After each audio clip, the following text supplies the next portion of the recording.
Bang, ya bang. Setahu saya, setiap orang ingin memindah agama itu pasti dia ada keyakinan yang menjanggal di hatinya. Apa yang menjanggal bagi abang sampai abang bisa memindah? Maksudnya tidak yakin dengan agama Islam ini, gitu maksudnya. Yang menjanggal bagi abang. Keselamatan.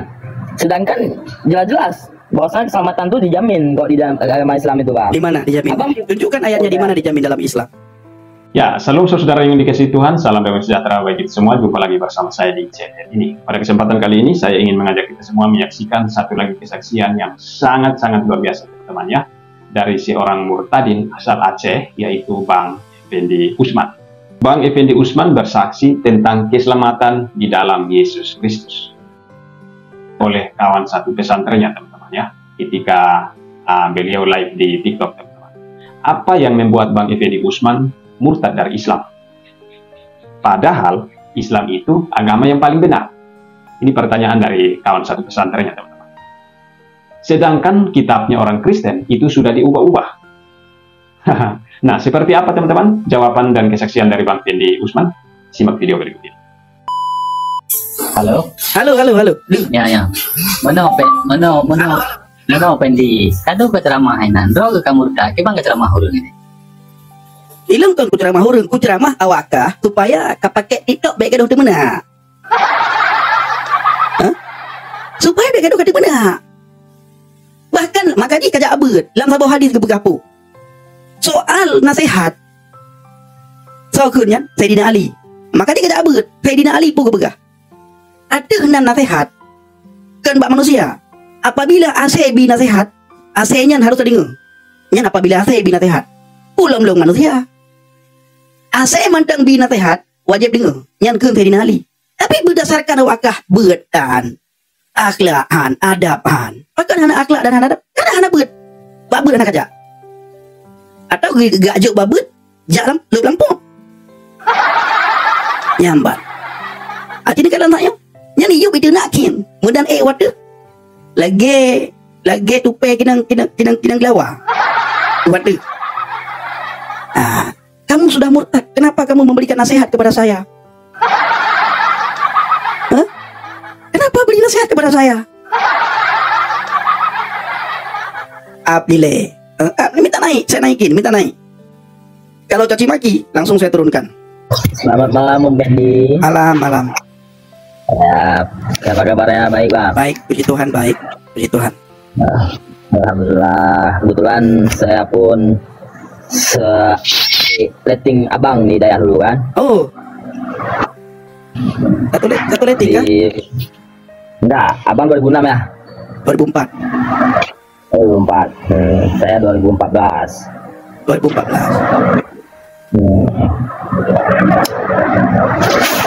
Jadi apa tuh? Saya pengen tahu, Bang, apa yang membuat abang tuh murtad? Apa yang membuat saya murtad? Sedangkan abang kan sudah dididik agama itu dari SMP dan SMA. Dan setahu saya pun abang di daerah itu 7 tahun. Iya kan? Berarti ilmu abang itu mungkin lebih tinggi abang lah. Kalau udah 7 tahun, saya aja cuma 6 tahun kan gitu. Ya. Berarti ilmunya lebih tinggi abang karena abang sampai 7 tahun. Ya. Saya sudah sering. Brother. Saya sudah sering sekali menjawab apa yang membuat saya murtad. Sudah sangat sering dan setiap malam saya menjawab. Dan ada yang bilang di bawah itu gara-gara perempuan dan uang. Itu orang Aceh yang bilang. Ya. Masuk Kristen itu banyak orang Aceh yang masuk Kristen dan banyak juga orang Aceh yang masuk Kristen yang sudah kembali ke agama Islam. Banyak. Nah, tanyakan kepada orang-orang yang sudah kembali itu, apakah masuk Kristen itu dibayar? Orang masuk Kristen itu tidak dibayar dan tidak ada yang kasih uang. Bahkan ketika kami masuk Kristen, itu kami dicurigai. Saya masuk Kristen, saya dicurigai sama orang Kristen. Tidak ada orang yang percaya. Bahkan saya dianggap mata-mata. Tetapi Alkitab mengatakan apa? Kamu dikenal dari buahnya. Tunjukkan buah pertobatanmu di dalam kekristenan setelah engkau menjadi orang Kristen. Benar-benarkah engkau menjadi orang Kristen? Tunjukkan kekristenanmu. Nah, Bang, Bang. Setahu saya, setiap orang ingin memindah agama itu pasti dia ada keyakinan yang menjanggal di hatinya. Apa yang menjanggal bagi abang sampai abang bisa memindah? Maksudnya tidak yakin dengan agama Islam ini, gitu maksudnya. Yang menjanggal bagi abang. Keselamatan. Sedangkan jelas-jelas bahwasanya keselamatan itu dijamin kok di dalam agama Islam itu, Bang. Di mana dijamin? Abang Tunjukkan ayatnya di mana dijamin dalam Islam. Bahkan ada ayat di dalam Al-Qur'an. Ya. Apa kata Allah dalam Al-Qur'an? Sekalipun engkau sudah beriman, bertaubat, mengerjakan amal soleh, moga-moga engkau menjadi orang yang beruntung. Moga-moga engkau menjadi orang yang beruntung. Nah, ayat Al-Quran yang saya bacakan terjemahannya, apakah itu perkataan Allah atau perkataan seseorang? Sehingga ayat itu mengatakan kalau sekalipun engkau sudah bertobat, beriman, mengerjakan amal soleh, moga-moga engkau menjadi orang-orang yang beruntung. Moga-moga. Habis itu, di dalam Maryam 19 ayat 71, mendatangi neraka itu pasti. Tetapi untuk masuk surga, moga-moga. Moga-moga menjadi orang yang beruntung. Ya? Itu dalam Yohanes, Bang, ya? Apa? Itu moga yang Abang bilang tadi yang di dalam Yohanes. Dalam Al-Quran, dalam Al-Quran, bro. Dalam Al-Quran. Yang di dalam Yohanes yang Abang bilang tadi gimana? Dalam Al-Quran, bukan dalam Yohanes. Dalam Al-Quran. Ya. Apa kata Al-Quran? Kata Allah dalam Al-Quran.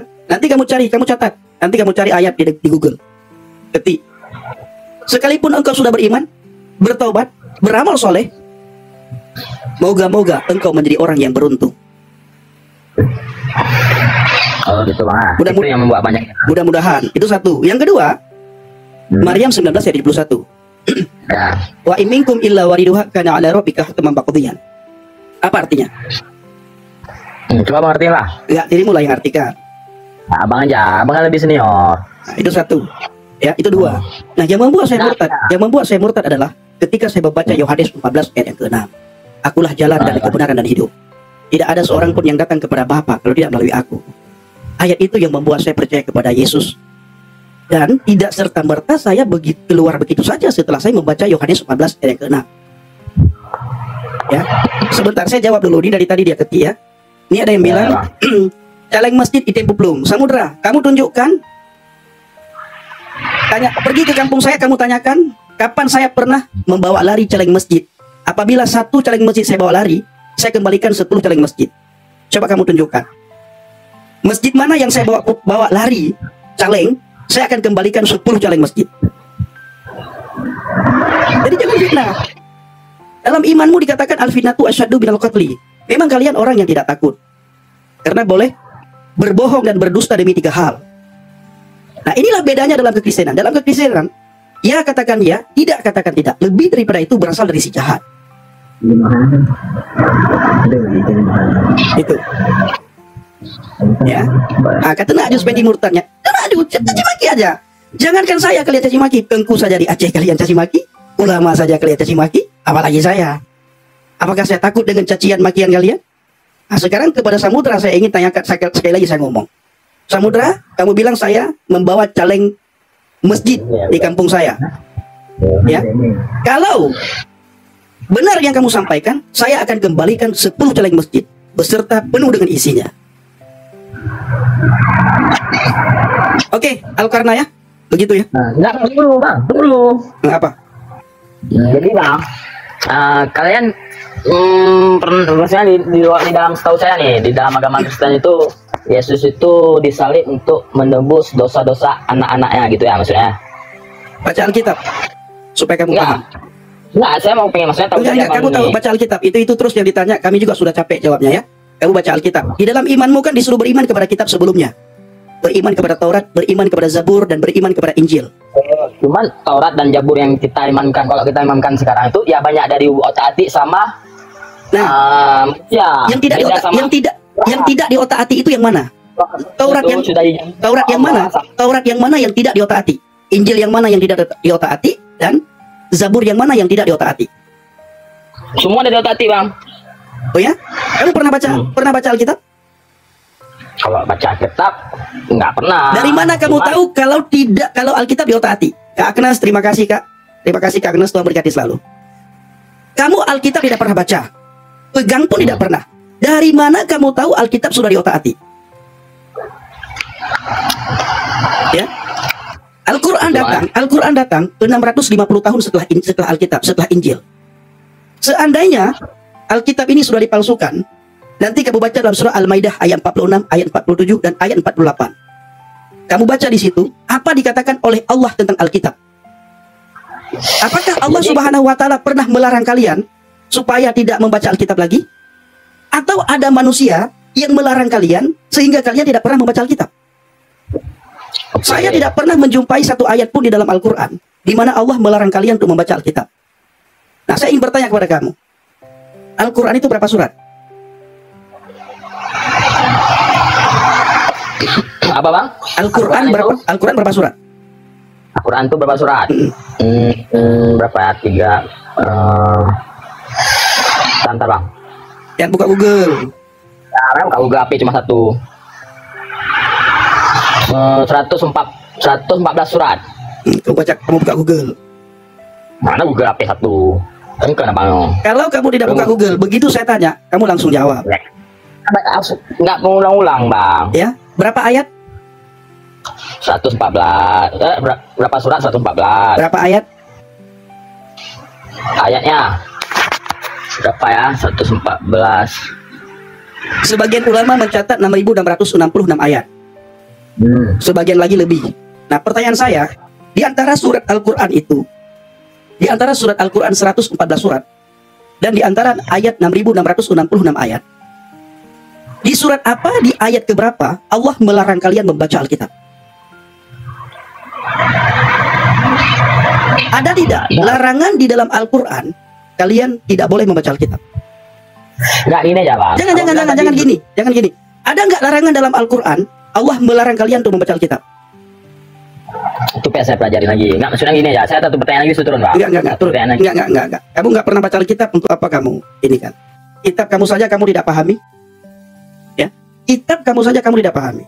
Itu katanya Bapak Ibu adik letting saya ya, satu pesantren dengan saya. Nah, itu dia. Nih Muhammad Rizwan. Nah, ini Muhammad Rizwan yang caci maki, tulisannya caci maki tadi pakai bahasa Aceh. Namanya sangat bagus, Muhammad Rizwan. Bapak Ibu, bagaimana mereka ingin baca Alkitab? Bagaimana mereka beriman kepada Alkitab? Membaca Alkitab saja tidak pernah. Jadi perintah siapa yang mereka ikuti selama ini? Perintah Tuhannya kah? Atau perintah manusia? Dan yang mereka jauhi, larangan Tuhannya kah? Atau larangan manusia? Katanya Alkitab sudah diubah-ubah. Alkitab tidak pernah baca. Jangankan baca, pegang saja tidak pernah Alkitab. Dari mana dia tahu Alkitab sudah diubah-ubah?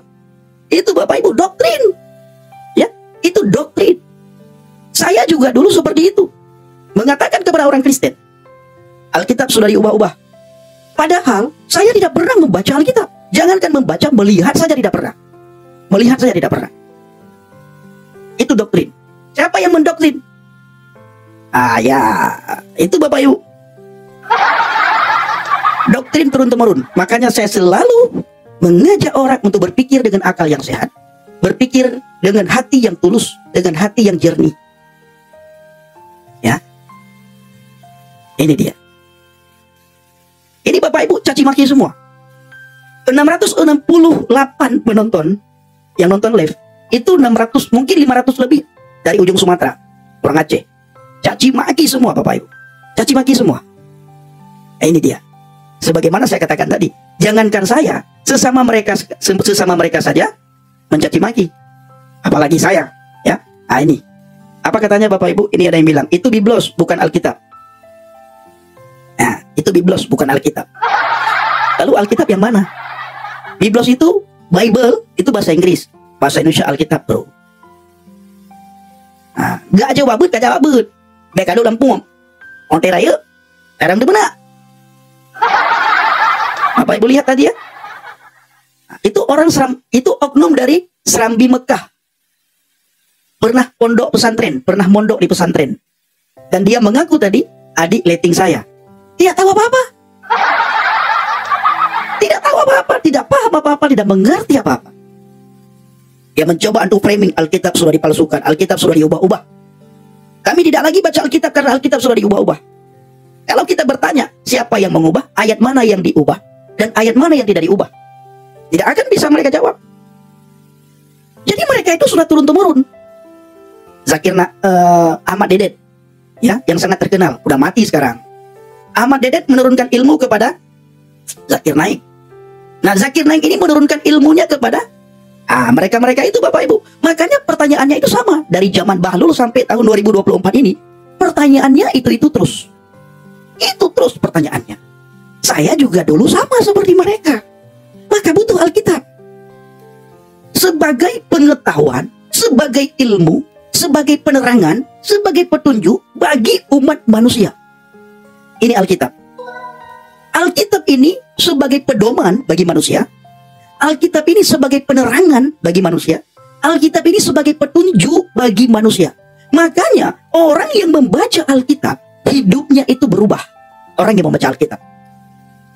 Jadi di dalam Alkitab ini bukan saja ada janji keselamatan, tetapi orang yang beriman kepada Alkitab dan orang yang tinggal di dalam firman Tuhan, hidupnya diubahkan, Bapak Ibu.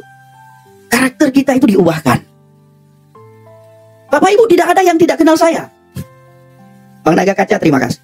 Tidak ada orang yang tidak kenal saya di Aceh itu. Rata-rata mereka kenal, apalagi sekarang, Bapak Ibu. Bagaimana hidup saya dulu? Saya pernah pesantren 7 tahun. Yang sebenarnya 6 tahun, Bapak Ibu, saya jadi 7 tahun, Bapak Ibu, di pesantren. Ya, 7 tahun lamanya di pesantren. Dan pesantren itu tidak bisa mengubah karakter saya.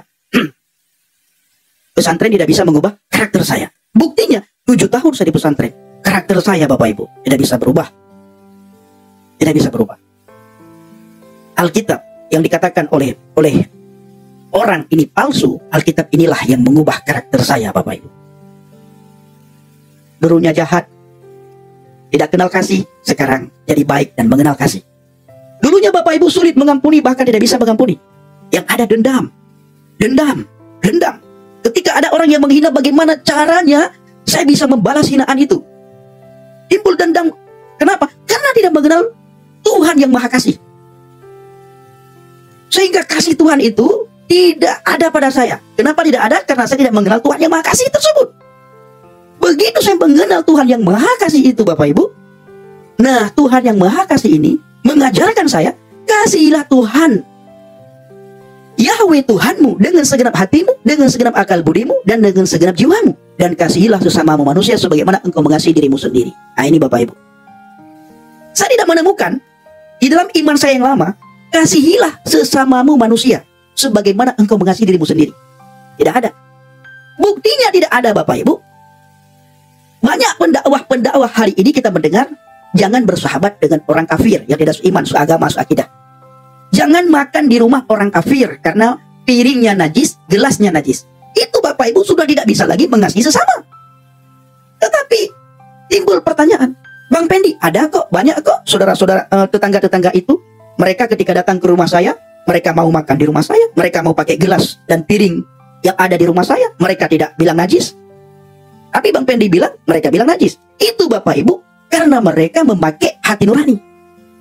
Kalau dari segi ajaran, ya, dari segi ajaran, mereka tidak boleh makan minum di rumah kita karena kita sudah kafir dan dianggap kafir.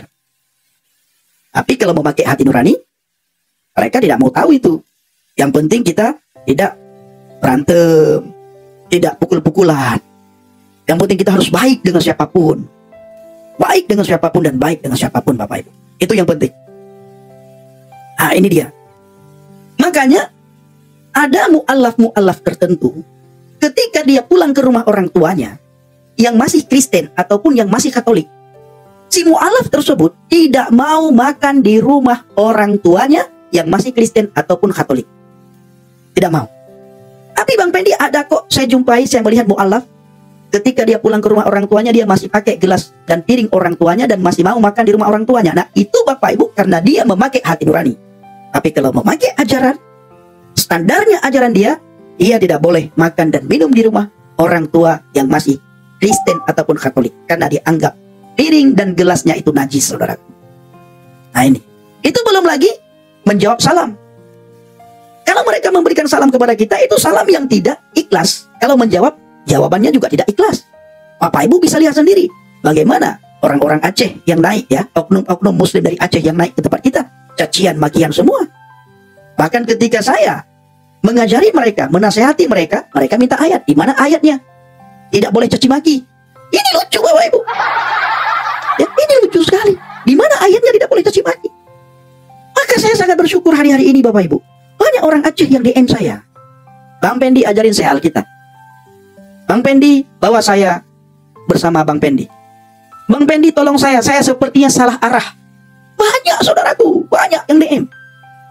Bahkan juga sangat banyak yang mengatain anjing, babi, haram jadah, halal darah dan semuanya banyak juga saudara. Nah, tetapi saudaraku, sekali Yesus tetap Yesus. Tetap berpegang teguh pada firman Tuhan. Ya, tetap berpegang teguh pada firman Tuhan.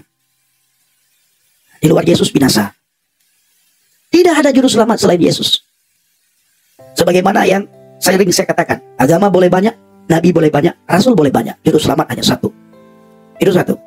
Lalu Tuhan pun boleh banyak.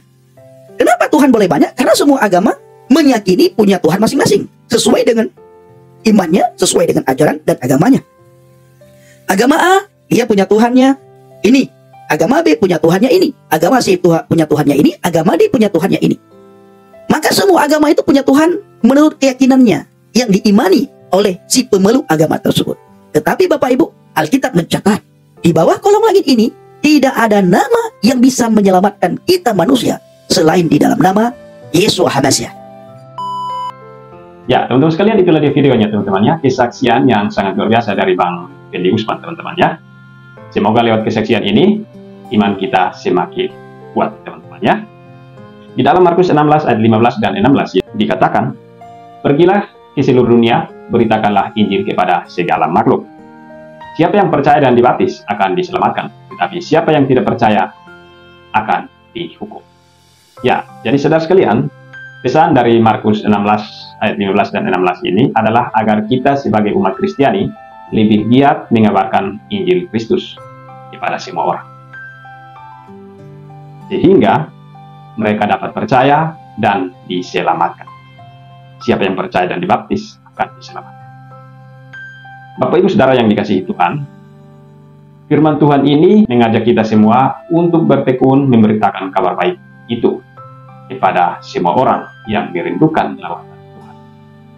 Saat-saat tersulit kehidupan yang kita alami saat ini, teman-teman, apabila kabar baik itu tidak diberitakan, maka banyak kesengsaraan dan penderitaan yang akan selalu menekan kehidupan kita dan semua ciptaan Allah. Karena itu saudara, Allah mengutus kita menjadi pembawa kabar baik. Marilah kita penuhi panggilan itu dengan kesetiaan dan tidak menjadi tawar hati apabila tantangan datang menghadap. Sebab dia berjanji kepada kita di dalam Matius 28 ayat 20 bahwa, "Ketahuilah aku menyertai kamu senantiasa sampai kepada akhir zaman." Ya, saudara sekalian, demikian video ini. Semoga menjadi berkat bagi kita semua teman-teman ya. Terutama bagi saudara Islam yang bertanya tadi. Tuhan Yesus memberkati dan sampai jumpa di lain kesempatan. Shalom.